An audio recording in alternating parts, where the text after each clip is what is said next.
good, and the Ravens will receive the second half kickoff, and the All-State halftime report is coming up next. But we'll be here instead, breaking down what we just saw. I had my nose in my phone watching the South Dakota State Jackrabbits basketball game. Oh, did you bet a It little is- college ball today? it Little And kickoff. Drew, yeah, you missed it, but my first bet of the year, obviously an underdog. Uh-huh. Guess what happened at the end of regulation? Overtime. It was tied. Of course, it was fucking tied. So Of yes, course. no, I did. Tale as old as time. I did escape by the skin of my teeth on that one. Actually, covered by a couple points, but they were down by 4 in overtime, and it was 3.5 point spread. So things got a little squirrely. Things are getting squirrely in this one. And outside of that last drive, haven't seen a lot of life from the Saints offense. And I guess that's what made this one so difficult. There's so many skill position players missing on both sides of the ball. We saw an Isaiah Likely. I guess that the books thought it was likely. That was only like plus 180 for him to score a touchdown, which I wish I had put more on that because it didn't cover my losers on first touchdown score. But I got a little likely money in the books. I played a couple other dumb props. I need some things to happen for prize picks. Otherwise, little tickle on this under 46.5 for me today. And I haven't been super excited about how well the Ravens ended those drives. Like those were both really good plays called towards the end. Yeah, I'm with you. I played some under, got a better number, but it still didn't feel great seeing those cash.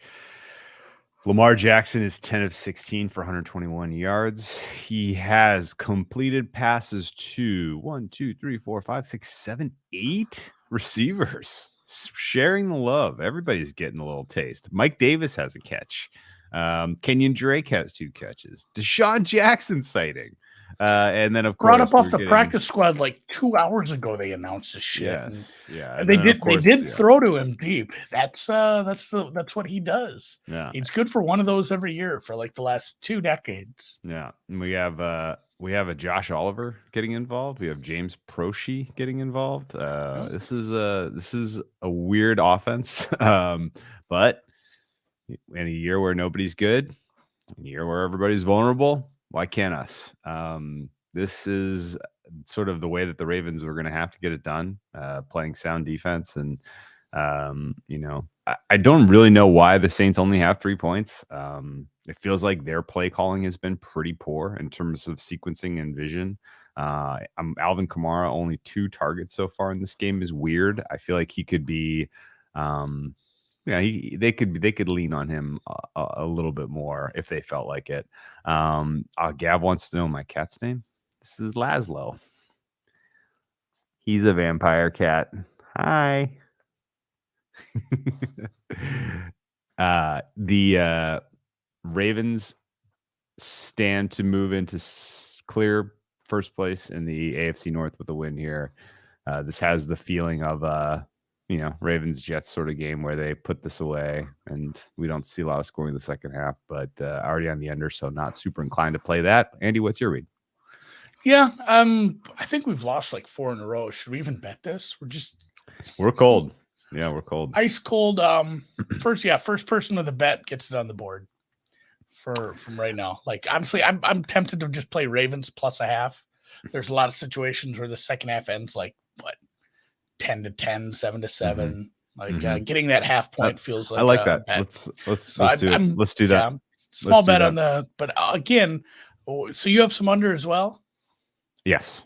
So yeah, we're both sitting on, hey, it would be great if no one scored. Yeah. Which that wins. And honestly, I worry about an over in a Ravens at deficit at halftime a lot more than I worry about an over when they are up by 11 points. The Ravens have a tendency to be able to milk the clock when they are going up against the defense. I mean, the offenses that have really been able to come back on the Ravens have one thing in common: speed at the wide receiver position. And in preference, you have more than one.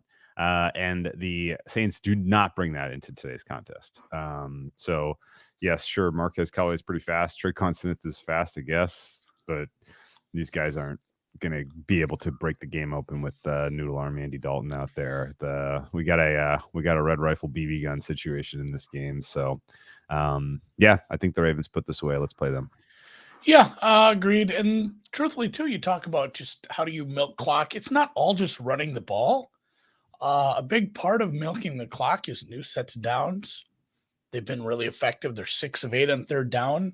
They're a top 12 team in the league overall on third down, and that goes for a team that was no wide receivers really in several different games, have cycled through different running backs. So the fact that they're converting over 44% of their third downs anyway is probably impressive. They probably should be a little higher than that. So yeah, they're a good third down team compared to the Saints, who are a bad third down team right now. They're 1 of 6. And for the year, it would appear they're actually a decent team. That makes nothing about the Saints team makes sense. No. So they're playing well below their average right now, but they don't seem to have the we also talk about this with Andy, the good plays. Yeah. People are saying we're the Don Shula or Tony Dungy of podcasts.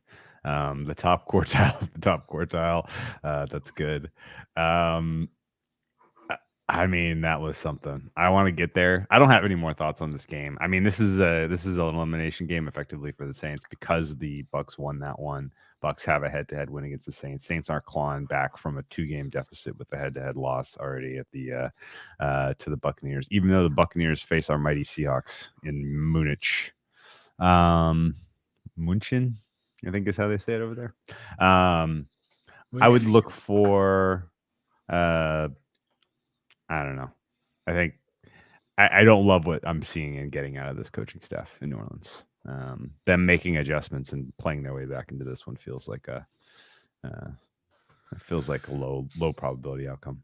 Oh yeah, and that's the other part too. You have a decent sized coaching disadvantage, although kind of got to give it a little bit to Dennis Allen. He hasn't been horrible with. The biggest thing we talked about in the preseason when we previewed these Saints, we said, Dennis Allen, huh? He's a rookie head coach, kind of. He's been a head coach before, and he got fired because he was put in a horrible, horrible situation. Mm-hmm. That was clearly much worse than this. But at the same time, he's had to lose his starting quarterback. We thought we'd see Michael Thomas at some point. That's been a pipe dream. He's had his, basically every other wide receiver. Olave missed some time at the beginning. Landry's missed time. Everyone's missed time. Kamara missed a couple games. We've been back and forth at quarterback. He lost his top corner. So, yeah, he's kind of had a tough road to hoe here. And it's, it doesn't look like they're going to get this win. They're down, they're down 2 scores at half, and they're a tiny favorite coming into the second half. But if you go to 3-6, you're probably, like you said, eliminated. But and this is a game too where, as bad as it's been, if they win this game, they're right in the hunt for this division because it's such a horseshit division right now. Yeah, I don't see it happening. So one of the problems is, again, they don't have speed to make the game-breaking plays. And when they're in situations like goal to go or in the red zone, like we saw at the end of the first half, and you compress the field, that's when the Ravens defense is their most effective. Like, it is very, very, very tough to score on the Ravens in goal to go. It's tough. Everyone's had trouble with that. So yeah, the best way to get points against the Ravens is game breaking stuff, and the Saints just don't have it tonight, or maybe at all. Final thoughts on Ravens Saints here before we move on. Lamar Jackson's run the ball fairly effectively. I guess he's and that's the other part too, is if you get into a third down, it just feels like it's so difficult to defend everything they've put out there so far. And then on top of that, it might be a loss of structure kind of play where he just scampers for another first down anyway. Yeah. So it's very annoying to defend him when he's like this. 2 quick comments in the chat. Dan is correct. Our Atlanta Hawks look amazing tonight. And T for 3. The Green Bay Packers get the Saints first rounder this year, which is going to be a top 10.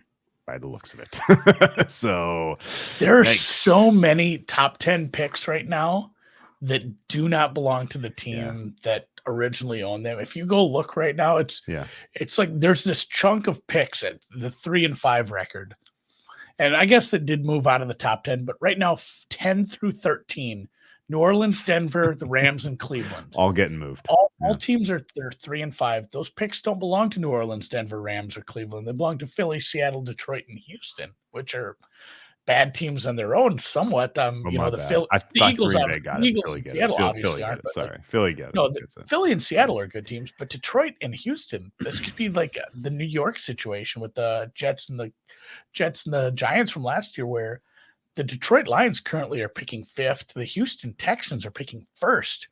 So if the Rams and Cleveland continue to blow, they could be hey, here's 2 teams again with 2 top 5 or 2 top 10 picks. Yeah, that's a great way to get your shit back together. So it is. I hope hopefully that's what occurs. And yeah, let's start talking Indy. Wait, one more real quick thought. Yeah, my bad. I forgot that was going to the Eagles, not the Packers. The Colts may be tanking.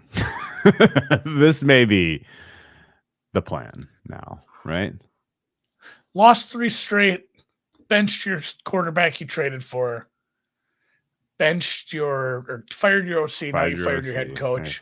And now you've gone and and somebody brought this up. They said, when's the last time there's been an interim that wasn't already on the team? And yes, he was consulting a little, and as a million people have pointed out, this is basically just, you're a trusted guy, Jeff. Go tell me what this team is all about, because the rest of the season doesn't matter.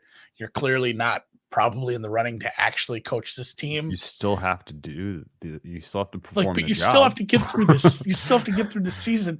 And the craziest banana land part about all this is we're sitting here on Monday night.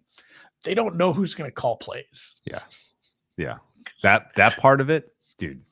I fired violently on Raiders the minute that we put 2 and 2 together. I know. It was like, I looked at it. I did a little the same, and I said, "Yeah, God, I wish this were any other team. Just any other team in the. I would rather bet the Texans. I don't care. I don't mind. It's just anyone. Andy, what's the difference in your ratings between the Raiders and the Pats?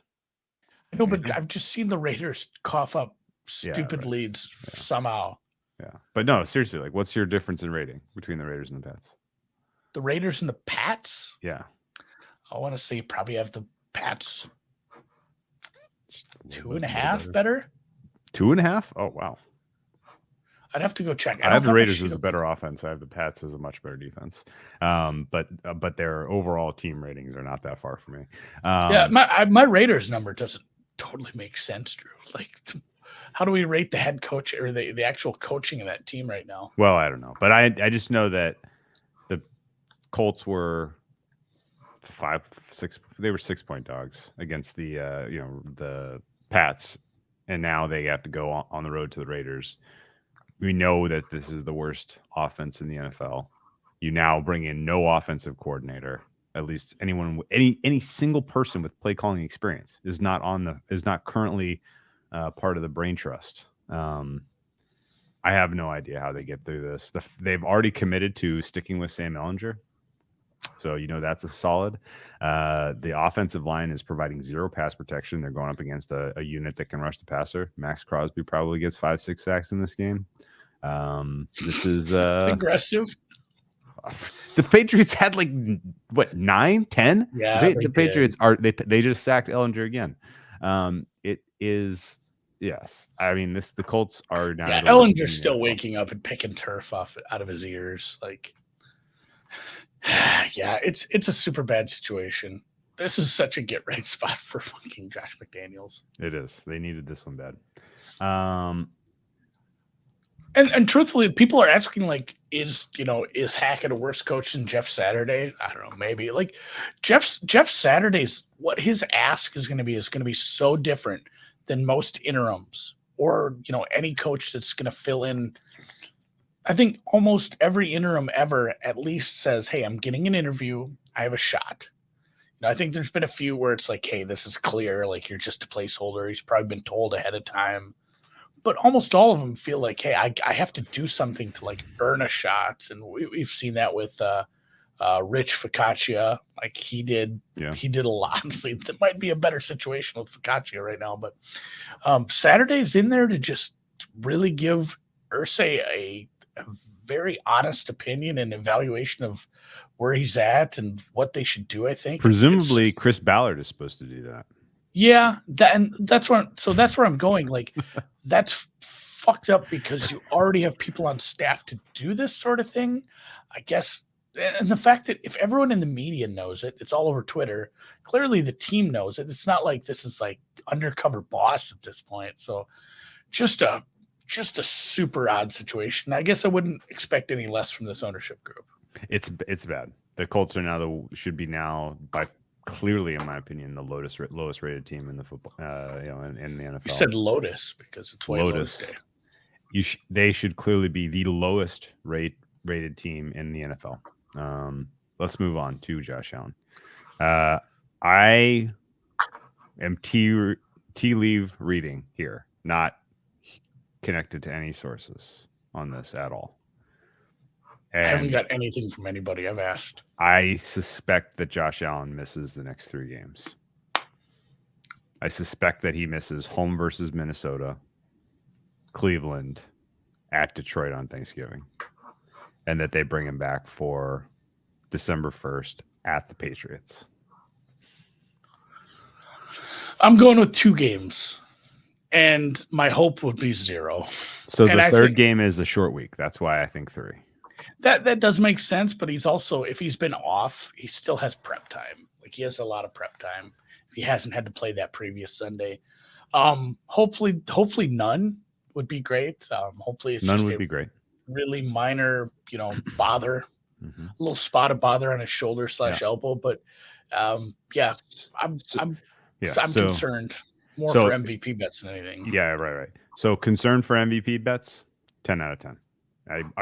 I almost think they're trash. I think there is a tiny window that Allen does play through this and is still good enough to warrant consideration. It's more likely that he gets, gap now between Mahomes and Allen as Mahomes continues to compile unbelievable stats and chase the 1 seed. Bills are still very much live for the 1 seed, which means any Bills future, I think, is still in fine standing. I think you took a little bit of a hit, but it's not like get that concerned. I think Josh Allen and expecting him to be peak performance in January is what you mostly care about. And I don't think this impacts that a ton. I would expect that he's probably himself 100%-ish in 30 days, thereabouts, something like that. I don't think this is going to need surgery. This is not like Tommy John UCL for baseball. But that is the black swan possibility. I mean, that could happen. Here's actionable information, because I'm not sure much you can do about this. Do you think there's a chance he runs less if he takes, let's say he takes 2-3 games off, that first game back? Do you think they're actively saying you're not leaving the pocket, and if you do, you're heading right for the white lines? Like, I'm just thinking about maybe betting, some rushing tickets under once he is back if he does miss time. I'm just looking forward. I'm not sure that if you limit him, that's not what you want. Why, if you're gonna put a limited Josh Allen out there, why put him out there at all? Yeah, I agree with that. And I think just considering where they are in the year and what their goal is, I think it's probably wise to get him some rest and to keep that arm intact. Yeah, I would think if it's borderline, they'll err on the side of let's give him 2-3 games. Actionable information also. This is going to be 25, 30 miles an hour wind gusts in Buffalo on Sunday. It's going to be snowing. Do you think Case Keenum gives a shit? I don't know if Case Keenum gives a shit or not, but I know that you take a dome team into those conditions, they're going to have a tough time scoring.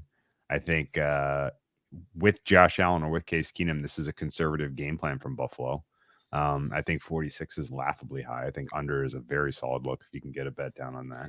My good friend and coworker over at the Fantasy Life app, Brian, posted, as he often does, because it's very fantasy facing, whenever a player's injured or there's talk of a player missing time, he instantly, he'll put out some TikToks and YouTube shorts talking about, the person who will step up, and obviously made one with Josh Allen today, and he took it in a completely different direction. It's like a 15-second clip, but I thought it was going to be something regarding how well the Vikings would be, doing against his team, and it was a clip of Case Keenum the last time he played with Stephon Diggs. And it was I'd forgotten about that. That was the quarterback that threw the Minneapolis Miracle. That's amazing. I know, like those two back reunited. Like I never even put that shit together. No. He's been there all year. But yeah, that was our Minneapolis Miracle connection. So what if not Josh Allen, who's the MVP? Mahomes clearly ought to be favorite right now, in my opinion. His statistical Mahomes profile and Hurts is ridiculous. Both went ahead of him in the markets. Hurts, I get why he's ahead of him because he's got the most wins. Mahomes, I get why he's ahead of him because he's going to have the best stats. Mahomes will get it by default over Hurts if those two are in relatively similar standing and the season ends today. One seed in the AFC was always the more likely path to get it because you were going to have the stats and the prior already said you were elite if you were Allen Mahomes, and so it was going to be that much easier to make that case. And so I think that Hurts has a long way to go to kind of crystallize the idea that he's an elite quarterback in the minds of the voters. And any loss, particularly at the end of the season, is going to sting his case that much more. If he had gotten one of his stinkers out of the way early and was just winning through the middle and then right through the end, then it's a little bit different. It's so silly. Yeah, but these voting awards, it's so much like college football with the recency bias. Like if Oregon, and this never happens because of how schedules work, but if Oregon got the shit kicked out of them by Georgia last week or this week, it's so much different than a game that happened in September. Like Oregon's ranked like 9th, aren't they?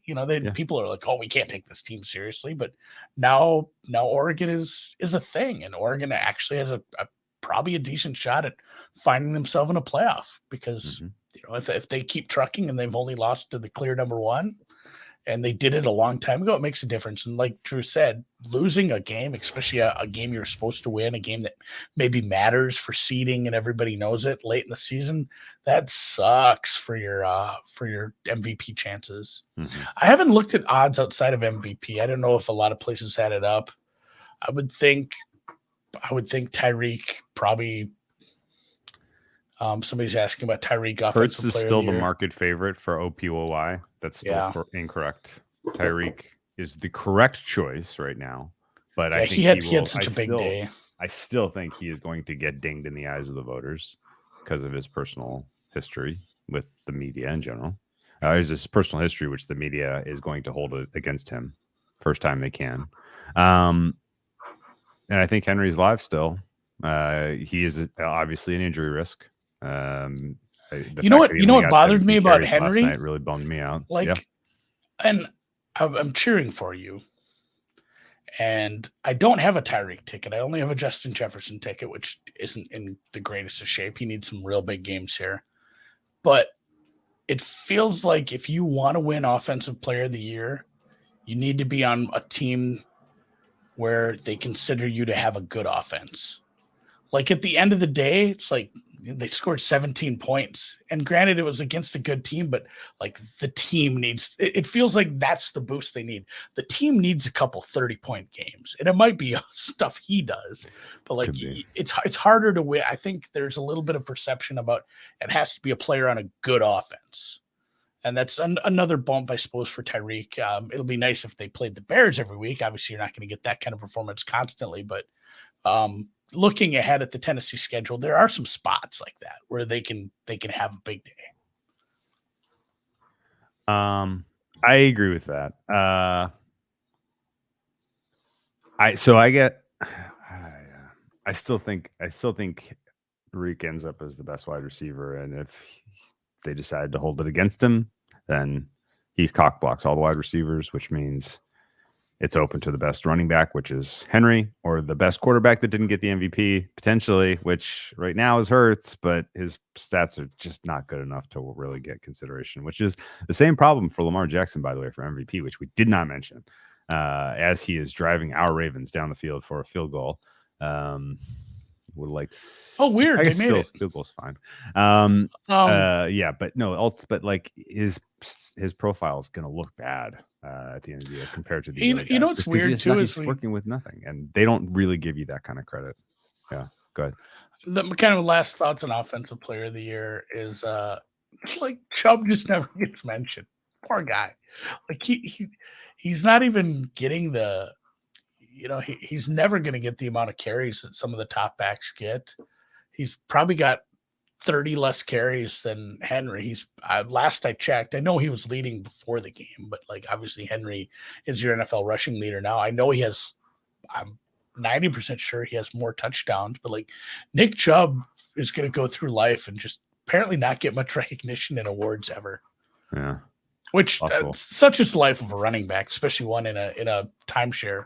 Yep. I don't know if there was any other like butterfly effect stuff here. I guess. I mean, there's a chance that if I say a chance, like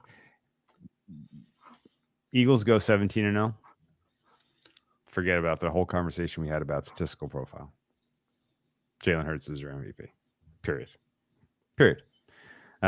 That's a low likelihood event, but their schedule is soft enough. They really only have a couple of games where you would be concerned. And it gets softer. Like they're one of their games that was like, oh, that's kind of a good game. Was the Packers, who maybe starting Jordan Love. Like we're running into a few of these where it's like, hey, I mean, it even goes back to last Thursday where. It's like previous to the season, there was a bunch of games that involved the Tampa Bay Buccaneers or the Green Bay Packers or the LA Rams. And it's like, oh, these are good games. And then you look back and be like, hey, these offenses suck major taint. Andy, bear with me for one other Black Swan. And I talked to this with the guys in the Deep Dive Discord today, and they did not laugh me out of the room.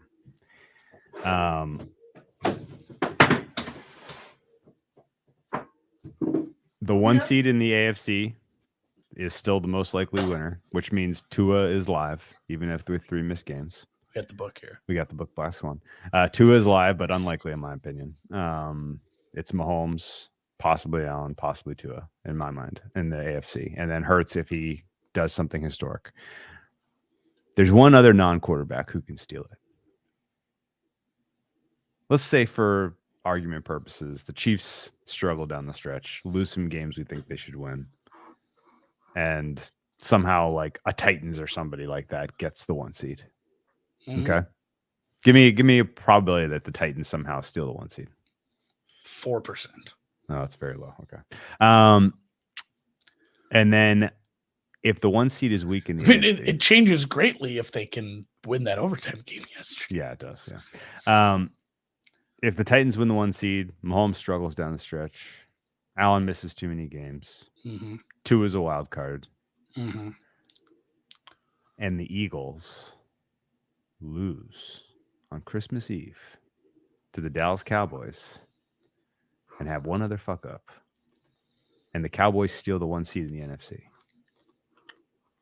Are people talking themselves into Micah Parsons MVP on New Year's? Honestly, the fact that I don't think so. My head never even got close to that. Okay. If the Cowboys are in the conversation for the 1 seed, Dak they say they've gotten it. They've gotten it. Well, I mean, if they've gotten the 1 seed, you've gotten a lot out of Dak, and the quarterback always gets first credit.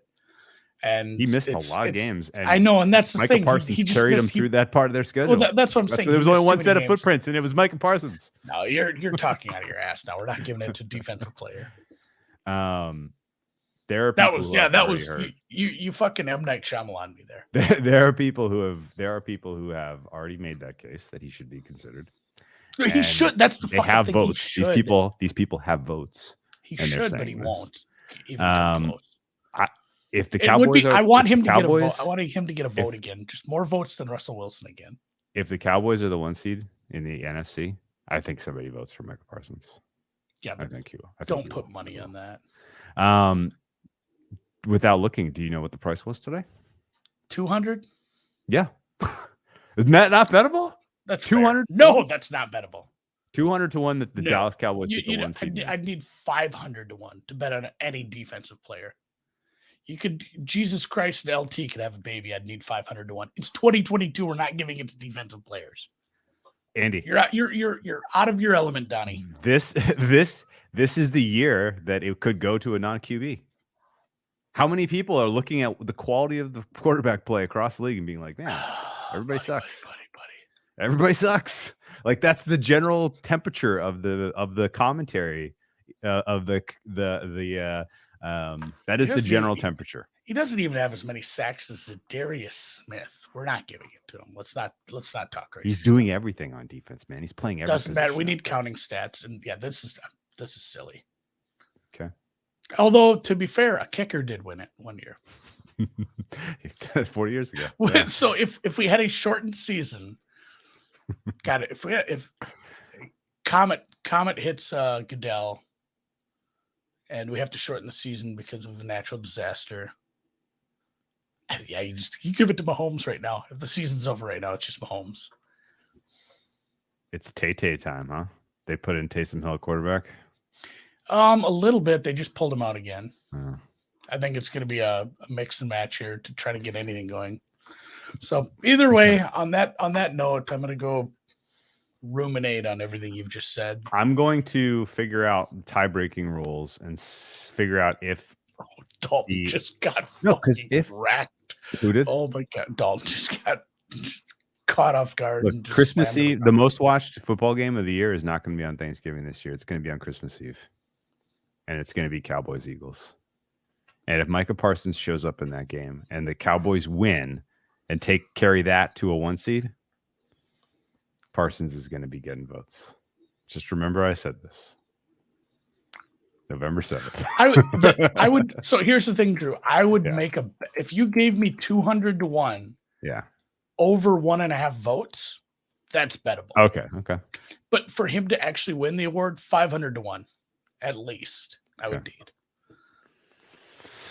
I'm gonna shop it. See if I can get anyone to write me 500 to 1. Yeah, I was gonna say, go talk to some people if they want to cross on that. I think some people will. He was clearly down before he fumbled. Did Circa put their award markets back up ever? I haven't seen or heard them in a long time. And that's the thing. Yes, this is a good point. Reed Nassim, don't follow him on Twitter. My God, there's plenty of smart idiots out there. That guy can't stay out of his way on social media. Yeah. If you want Micah Parsons, parlay it with Jeff Saturday, Coach of the Year. What's the tweet? You'll get better odds. What's the tweet about the goal every day? Every day there's somebody on Twitter, and the goal is not to be there's one main character on Twitter. The goal is to not be it. Yeah. It's been Elon for like a week. Elon basically paid $44 billion to be the main character on Twitter. When he was doing it once a month anyway for free. When he called the submarine guy a pedophile. Yes. That's very much what it feels like, because it certainly doesn't feel like that's going well. Anyway, the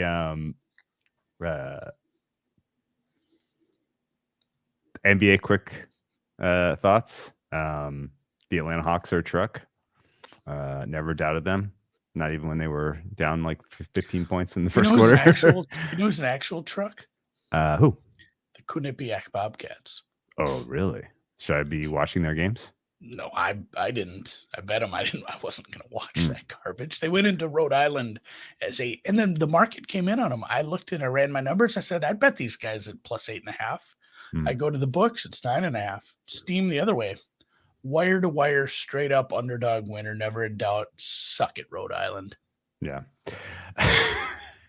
Elon is the Elon Phoenix. I'd bet them. My NBA Sharp co-host on the Bet the Edge, Jay, brought up the idea of, I was trying to kind of pitching a little bit like, is now the right time to buy the Grizzlies in terms of future prices? Not right before they played the Celtics, but like assuming that they were going to lose to the Celtics, like you maybe catch a little bit of a buy low on them, because they have like 5 advantage spots coming up in November or early December. Like they're gonna start to compile wins, and they're gonna get Jaren Jackson Jr. back. This is gonna be a very, very good team come playoff time. And so I'm gonna buy low in the Grizzlies at some point. And he was basically saying, you kind of can't bet West futures market at all right now, because he doesn't think Durant's gonna be on the Nets come middle of January, and that all of his potential all of his potential landing spots are in the West. If that's true, I did this so I did this at sportsbook.ag. on purpose because I wanted to bet 2 tickets and I wanted one to be a cash out. But oh my God, if Durant ended up in Dallas, I would be live. rich. I would be. Phoenix. So I was Phoenix going to is say live. the futures Memphis I is took possible. early. What do you think the Hawks price should be right now to win the championship? A fair price in the Hawks. I have no idea what the answer is. 25-ish. Okay, I have Something two. like I have 2 Hawks tickets at 60. Those are good bets. What should Dallas's price be? 18 to 20-ish. Okay, I have a 25. Okay. I think that's it. Yeah, Dallas is going to win a lot in the regular season, though, so maybe that should be a little shorter. Yeah. So I know he probably doesn't end up with Atlanta. That's a weird fit, but if he went to Dallas, I don't think they're going to trade him within the East. They're going to send him west. Sure. If he could end up in Dallas, I would. They become the immediate Western Conference faves if he's on the same team. Oh my God, that's a fun team. Yeah. He's playing Luka right now, by the way, and he's beating him, which is to my chagrin. All right, I gotta go to bed. All right, man. Fun lay show. Down in bed and watch the rest of this game. Thanks for everybody who hung out in the chat. A lot of good questions, a lot of good comments. Daylight savings time is the worst. So, last quick anecdote: we use Google Calendar at work here at the BetSperts Media and Technology Group, and we are an international corporation who have employees in Ireland, Mexico, Canada, and lots in India. A lot of our dev team is based out of there. And if you set the meeting, that's what it's based on. So any meeting that was set by someone who lives in the United States moved on the calendar for daylight savings time. But if the meeting was set by, like, let's say the head of dev in India, it didn't move. So an 11 a.m. meeting for me became 10 a.m. because it didn't move on the calendar with the daylights. My calendar was an absolute clusterfuck today of meetings all in the wrong place, overlapping other meetings. I'm like, I'm going to go home. This is the dumbest Monday I've ever seen. People are in Slack arguing on what time a meeting should be because the guy in Mexico, he did daylight savings a week ago, so he dealt with this whole thing last week. So talking to you, Google, I don't know who's in charge over there anymore. India. What's Marissa Meyer doing? Maybe she should take. She did a good job with Yahoo.